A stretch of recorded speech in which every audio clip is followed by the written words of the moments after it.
واش بصح تعرضنا لمؤامرة في قلب الرباط؟ واش الكاف قررت تصفي حساباتها مع المغرب في ليلة النهائي؟ هادشي اللي وقع اليوم كيتجاوز مجرد عقوبات رياضية، وحنا قدام فضيحة حقيقية سكتات عليها بزاف ديال الجهات. السلام عليكم، أنا أحمد ياسين وهذا برنامج إيفوفيت الريل تولك.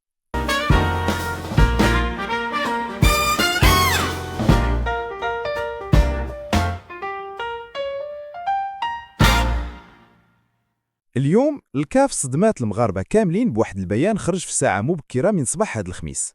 لجنة الانضباط في الاتحاد الإفريقي حسمات في أحداث نهائي كاس إفريقيا اللي تنظم في الرباط نهار 18 يناير، والمفاجأة الكبيرة هي أنها رفضات كليا الاحتجاج اللي قدمته الجامعة الملكية المغربية لكرة القدم بخصوص الخروقات اللي دارتها السنغال.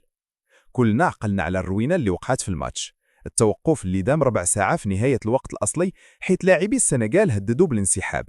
عاد رجعوا باش يضيع إبراهيم دياز ضربة جزاء ويسجلوه هما هدف التتويج في الوقت الإضافي.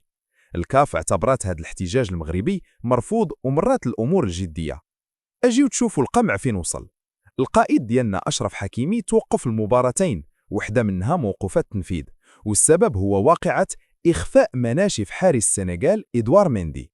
وإسماعيل صيباري تضرب ب3 ديال الماتشات توقيف وغرامة ديال 100,000 دولار لنفس السبب. وما وقفوش هنا، الجامعة المغربية تفرضات عليها غرامات قاصحة، 200,000 دولار بسبب تصرفات جامعي الكرات، و100,000 دولار أخرى حيث الطاقم واللاعبين اقتحموا منطقة الفار وعرقلوا خدمة الحكم. من جهة أخرى الكاف عاقبت مدرب السنغال باب تياو ب5 ديال الماتشات وغرامة ديال 100,000 دولار، وتوقفوا 2 لاعبين منهم إسماعيل أسار. والاتحاد السنغالي تضرب 600,000 دولار كمجموع غرامات على شغب الجماهير وسلوك اللاعبين.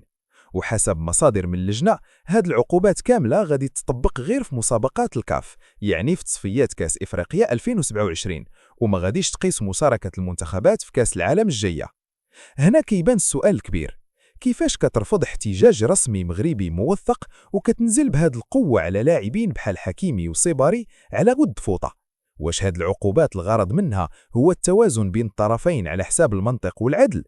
الخوت، هادشي اللي واقع كيبين باللي الكواليس ديال الكرة الإفريقية مازال فيها بزاف ما يتقال.